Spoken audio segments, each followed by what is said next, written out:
What's going on YouTube? I'm Andrew Crawford, the HG legend, the boy, the GOAT, not the GOAT, but I'm like a GOAT, close enough, am I right?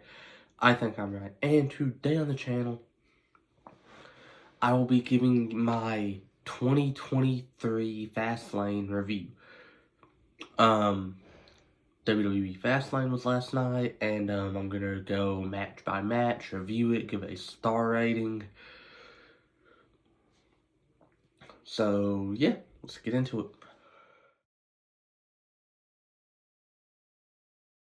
We kicked off the show with Cody Rhodes and Jey Uso versus the Judgment Day for the undisputed WWE Tag Team Championships. This match was outright amazing. I'm not the biggest fan of odd couple tag teams winning the titles so quickly, but this is a really big step in the Jey Uso, Cody Rhodes, Jey getting forgiveness from the roster kind of thing. It was a very fun match. I think Jey and Cody winning was the right call. To an extent, because this gives it the opportunity for Damian to cash in and we can break up the Judgment Day, have Finn go out on his own, have Damian be the official leader of the Judgment Day, recruit other members even. It kind of opened a window. Let's hope that said window don't get shut too soon.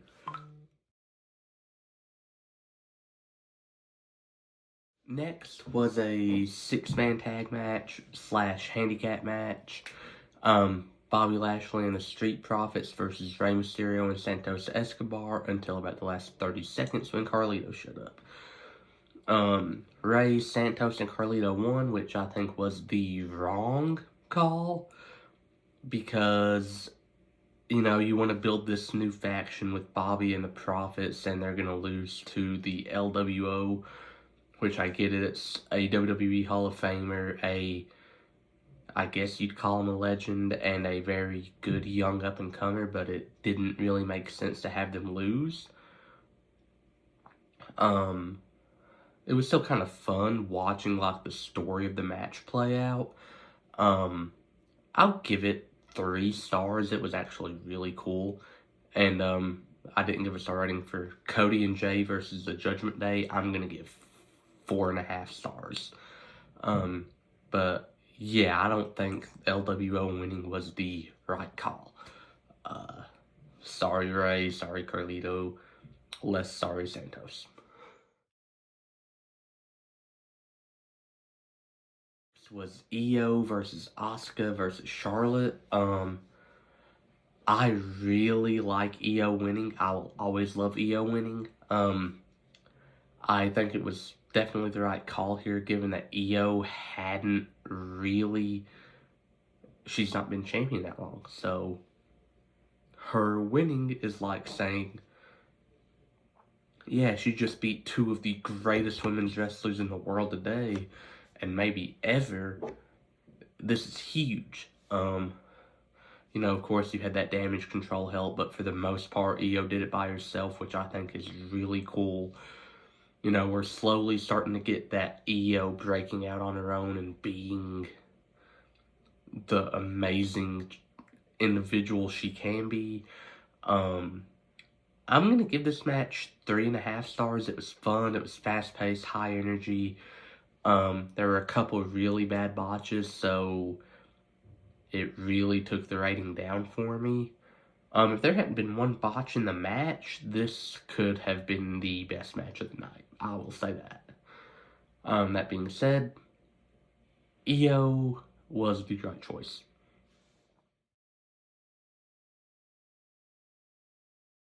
Next, we have Solo Sikoa and Jimmy Uso, the Bloodline, versus John Cena and L.A. Knight. Yeah. This match really threw me off. I did not expect Cena and Knight to win, I won't lie. But it was cool that they did, because, once again, you're really you're really helping this young guy like LA Knight get this huge rub, beating one of the most dominant factions in history, and teaming up with the man that will probably headline his class of the Hall of Fame. Don't know when he'll go in, but he will headline his class. And it's really cool to see. You know, the story of the match was basically Cena was in the match. We didn't know if LA Knight was going to get a tag at one point. It was so bad. And, like, the Bloodline was just tearing him apart. And then Cena got that hot tag, and the arena erupted for LA Knight. And LA Knight came out, and he scored the pin for his team, which is, again, giving him the huge nod, saying, we have a lot of faith in this guy. And, you know, the fans are behind him. WWE, pull the trigger. Let him beat Gunther. Let him beat Roman. Let him beat Seth. Let him beat Ray. I don't care. Let him win a belt. That being said, right choice. Regular, just 4 stars outright. Actually, no, I'll give it 4.5. It'll be on the same tier as Cody and Jay versus Judgment Day. But I'm just a fan of really good tag team wrestling, and this was really good tag team wrestling.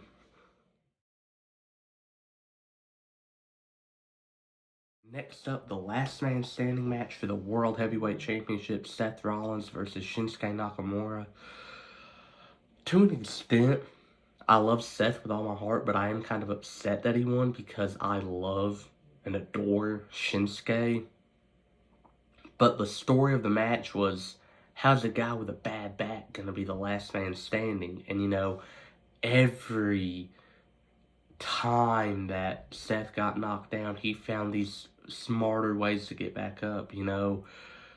And if you played a drinking game or take a shot every time there's a 9 count, you would not be awake right now. You would be like the most hungover you've ever been.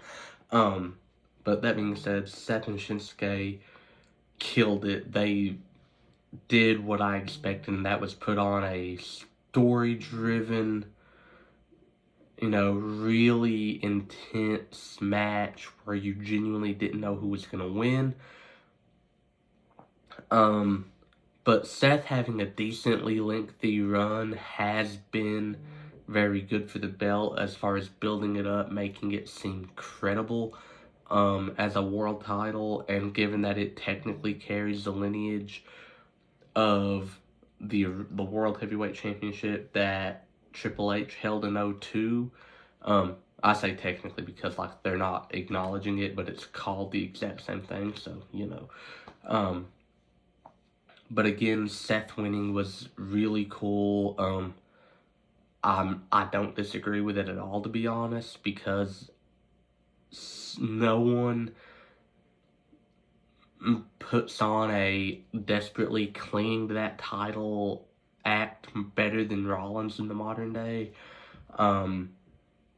Seth's one of the best workers in the world. He has been since 2015 when he joined the Authority. 2016 after he came back from his injury. 2017 when he was reuniting the Shield. 2018 his solo run with the title, with the Intercontinental title. 2019 his run of matches with even Brock. He got a good match at a Baron Corbin. 2020 when he started his Monday Night Messiah gimmick. And that changed into, like, the Drip God, and, you know, just Seth is genuine, and last night's just more proof of how good Seth is as far as being a story-driven work rate guy in the modern era. And all time, he ranks with some of the best for a work rate wrestler. I give the match 5 stars. I thought it was the best match of the night, the best story, the best work, the best promos leading up. 5 stars. And that's the video. Did you like it? Did you love it? Did you hate it? Let me know about it in the comments below. Don't forget to like, share, and subscribe. Stay tuned because I have 3 more videos coming up this week, tomorrow will be my top 10 favorite Vampire Diaries characters as I finish that show. And I finally have my list made, so yeah. Tuesday will be my top 10 favorite One Tree Hill characters. I finished that show last week sometime. And then Wednesday will be